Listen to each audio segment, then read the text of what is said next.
오늘은 65세의 여자분께서 사연을 보내주셨는데요. 산속에서 보게 된 사위의 충격적인 모습에 차마 말을 잇지 못하셨다는데 무슨 일이 있으셨는지 바로 사연 읽어보겠습니다. 안녕하세요. 제 나이 65세.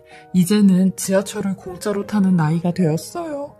올해 40살 된 딸을 혼자서도 잘 키웠고 결혼까지 잘 시켰어요.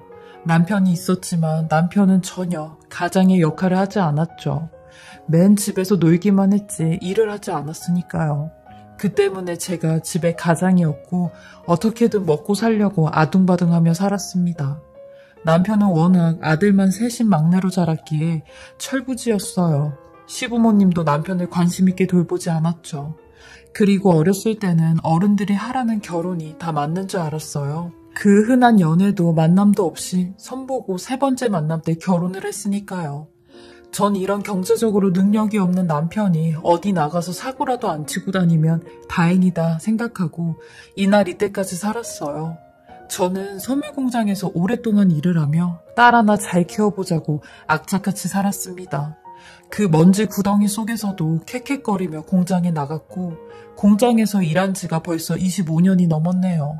딸은 저보고 이제 그만 일하라고 하는데 저는 그럴 수가 없었어요. 왜냐면 3년 전 제가 퇴근을 하고 집에 돌아왔는데 남편이 뇌졸중으로 쓰러져 있었고 너무 오랫동안 방치가 돼 있던 터라 지금은 누워서 생활을 하고 있거든요. 그러니 제가 돈을 안 벌면 아예 돈이 나오는 곳이 없었어요. 딸과 사위가 저한테 매달 30만 원씩 주곤 하는데 그 돈도 받기가 미안하더라고요. 저도 지네들 형편 다 알고 어떻게 살고 있는지 뻔히 다 아는데 그 돈을 어떻게 받나요? 제가 이 돈은 못 받을 것 같다고 하니 딸보다 사위가 더 펄쩍 뛰며 어머니 왜 그러세요? 저희 이 정도는 어머님께 드릴 능력 있습니다. 어머님께서 아버님 때문에 힘드신 거 누구보다 제가 더 잘 알고 있는데 젊은 저희가 더 열심히 살면 되죠. 그러니까 이 돈은 받으세요. 라며 제 손에 봉투를 쥐어주는데 저희 사위 이렇게 착한 사위예요. 사실 딸 같은 며느리였고 아들 같은 사위 없다고들 하지만 저희 사위는 정말 아들 노릇을 본인이 다 했어요. 사위가 어렸을 때 어머니가 일찍 돌아가셔서 엄마 없이 컸거든요. 그러니 매번 저를 엄마라고 생각하며 잘 따르고 잘 챙겨주곤 했죠. 물론 저도 이런 사위를 아들처럼 잘해줬어요. 서로 마음이 통하면 다 알듯이 사위랑 저랑 잘 지냈어요. 저는 항상 제 삶이 팍팍하고 행복하지 않다고 생각을 했었는데 딸이 결혼하고 저렇게 행복하게 사는 모습을 보니 내 인생도 실패한 인생은 아니구나 생각을 했어요. 딸 키울 때는 딸 하나만 잘 되길 하며 키웠는데 저렇게 좋은 사위를 만나 애들까지 잘 낳고 사는 거 보니 얼마나 뿌듯한지 이제야 살맛이 나는구나 생각을 했죠. 근데 이런 제 행복을 하늘에서 질투라도 하는 듯 저한테 또다시 불행이 닥쳐왔습니다. 어느 순간부터 기침이 말도 못하게 나오고 가래도 많이 생기는데 같이 일하는 동료에게 제 증상을 얘기했어요. 그러니 그 동료가 언니, 우리가 하는 일이 이런 먼지구덩이에서 하는 일인데 기침 가래 이런 거 심해지면 웬만하면 병원 가서 자세히 검사 받아봐. 5년 전에 왜 그 임언니도 그랬잖아. 그랬다가 병원 가니까 폐암이라고. 그러니까 언니도 병원 한번 가봐. 라고 하더라고요. 저도 동료의 말에 문득 5년 전에 폐암에 걸렸던 그 언니가 생각이 났고 병원에 가기로 마음을 먹었죠. 제가 아프면 집이 무너지니 저라도 건강을 지켜야 된다는 생각이 강했거든요. 그리고 펫CT를 찍게 되었는데 암이라고 하더라고요. 저처럼 이리도 운이 없는 여자가 있을까요? 의사 선생님 말로는 폐암은 증상이 없어서 3, 4기가 될 때까지 모르고 있다가 심각해지면 병원에 찾아온다고 하는데 저보고 일찍 오신 게 정말 천운이라며 수술하시고 치료받으시면 괜찮으실 거라고 했어요. 저는 이 얘기를 듣고 제일 먼저 들었던 생각이 수술비였습니다. 그게 제일 걱정이더라고요. 저 혼자 사는 거였으면 맘 같아선 그냥 수술 안 받고 이렇게 살다가 가고 싶었는데 집에 누워있는 양반이 눈에 아른거리고 저희 딸과 사이에 얼굴이 아른거리는데 그때가 제일 힘들더라고요. 병원에서 나와 가슴을 치며 소리 없이 울기만 했어요. 나한테 남은 건 이 몸뚱아리 하나인데 이 몸뚱아리마저 쓸모가 없어지면 나는 어떻게 살아야 되나 싶었고 왜 나한테만 이런 시련을 주나 하늘이 무심하기만 했습니다. 그리고 딸에게 정말 어렵사리 말을 꺼내 폐암 얘기를 했어요.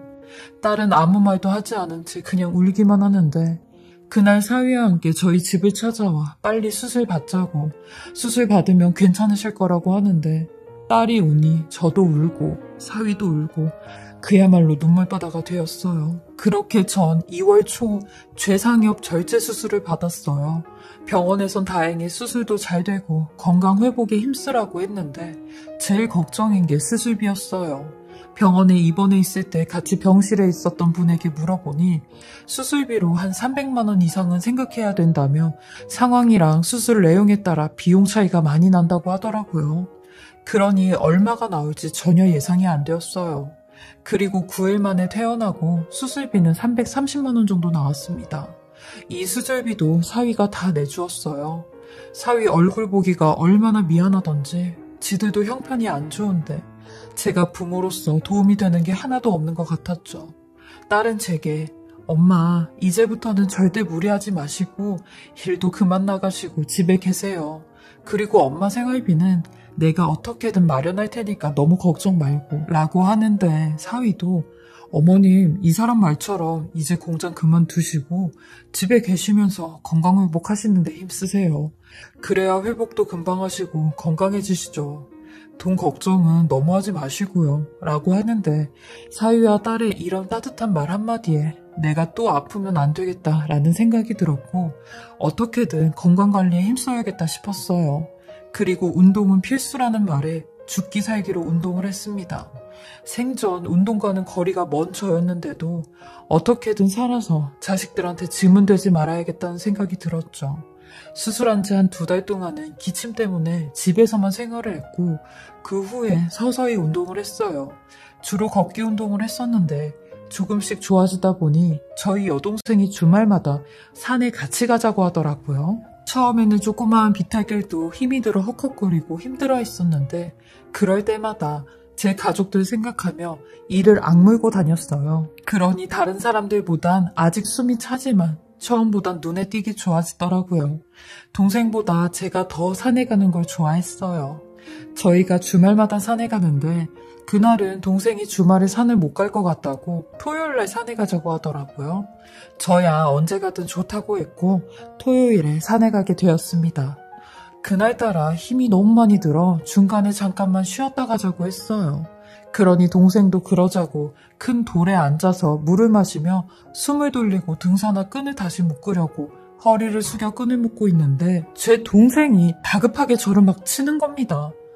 언니 저기 언니 사위 아니야? 라고 하는데 어디? 우리 사위가 웬일로 산에다 왔지? 하며 동생이 가리키고 있는 곳을 향해 봤어요. 근데 세상에 동생이 가리키고 있는 곳엔 저희 사위가 웬 여자랑 둘이 산을 올라가고 있는데 그 여자의 가방까지 들어주며 웃으면서 산을 올라가고 있는 겁니다. 그 모습을 본 저와 제 동생은 언니 저놈 저거 지금 딴 여자랑 둘이 뭐하는 거야? 하며 기가 찬 목소리로 말을 했고 저도 그런 사위의 모습을 보고 있으니 어이가 없어서 할 말이 안 나오는 겁니다. 저건 누가 봐도 충분히 오해할 만한 상황이었어요. 그렇게 천사 같고 아들 같았던 사위가 여자랑 둘이 산에서 저러고 있으니 말이 안 나오더라고요. 저는 동생에게 저것들 둘이 뭐하는지 내가 따라가 봐야겠다 하곤 동생과 같이 사위와 그 여자의 뒤를 따라갔어요. 둘이 한참 동안 무슨 얘기를 하며 올라가다 중간에 뚝 멈추더니 사위가 그 여자에게 가방을 다시 돌려주고는 산 중턱에서 음료수나 물을 파는 곳으로 가는 겁니다. 그러더니 아주 자연스럽게 거기에 있는 아이스박스에서 물을 하나 꺼내서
그 여자에게 팔고 있는데 허리까지 90도로 숙이며 감사하다고 인사를 하는데 저랑 제 동생은 순간 이게 지금 무슨 광경이지? 싶었고 멀찌감치 떨어져서 사위의 모습을 지켜봤어요.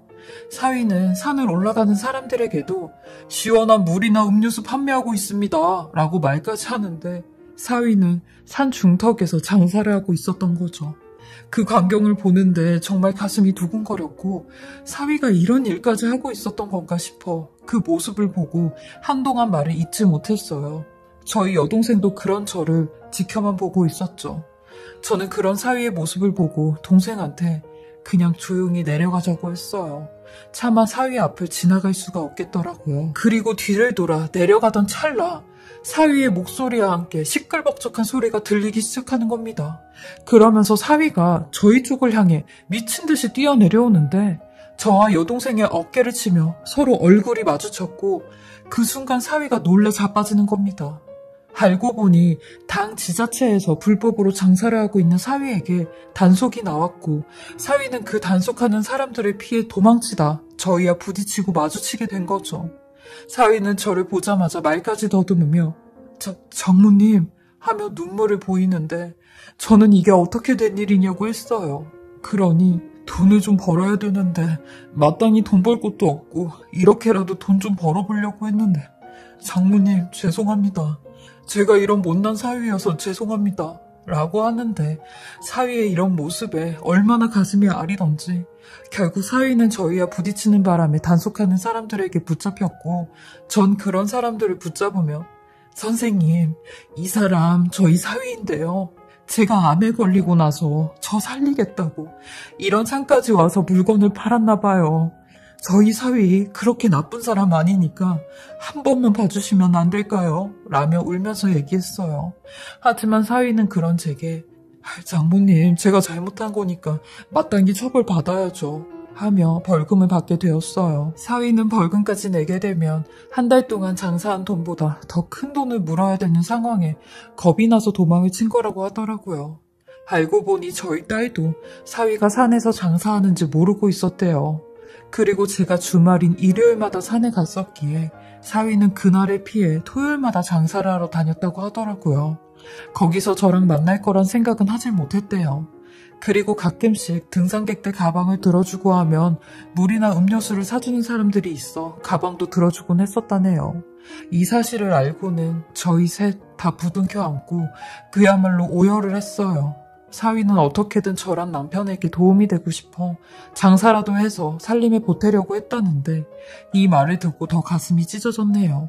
저희 딸도 사위한테 나는 자기가 그렇게 고생하고 있는지도 몰랐는데 나한테 말이라도 해주지 왜 혼자서 그 큰 짐을 다 짊어지려고 했어? 라고 하니 당신이 노는 것도 아니고 매일 일부러 야근까지 해가면서 돈 벌고 살림하고 애 키우는데 가장인 내가 뭐라도 해야지 어떻게 이런 짐까지 당신하고 같이 짊어져. 내가 도움도 못 되고 밖에 나가서 사고나 치고 벌금까지 물게 해서 미안해 하며 멋쩍게 웃는데 저는 이런 사위와 제 딸에게 엄마는 항상 복이 없는 사람이라고 생각했었는데 이런 사위랑 딸을 두었으니 내가 이 세상 누구보다 복이 많은 사람이었네. 둘 다 너무 고마워 했어요. 엄마가 이 두 사람 생각해서라도 얼른 일어나겠다고 건강도 기운도 다 차리겠다고 했네요. 그리고 사위한테도 정말 진심으로 고맙다고 했어요. 내가 박서방에게 받은 이 은혜 잘 간직하고 기억할 거라고. 저도 건강 잘 지키며 재발되지 않게 운동도 식이요법도 잘할 거고요. 건강 좀 나아지면 소일거리로 부업이라도 하려고 생각하고 있습니다. 저도 제 힘 닿는 데까지 열심히 살아보려고 합니다. 제 길고 긴 사연 들어주시고 읽어주셔서 감사하고요. 다들 건강 잘 챙기시면서 좋은 일, 행복한 일들만 가득하시길 진심으로 바라겠습니다. 지금까지 사례자분의 글을 읽어보았는데요. 사례자님 정말 행복한 분이신 것 같아요. 따님과 사위분께서 사례자님을 생각하시는 그 마음들이 얼마나 큰지 글에서도 잘 느껴졌습니다. 건강 잘 챙기시고 항상 좋은 일들만 가득하시고 행복하시길 바라겠습니다. 지금까지 커피앤톡이었습니다.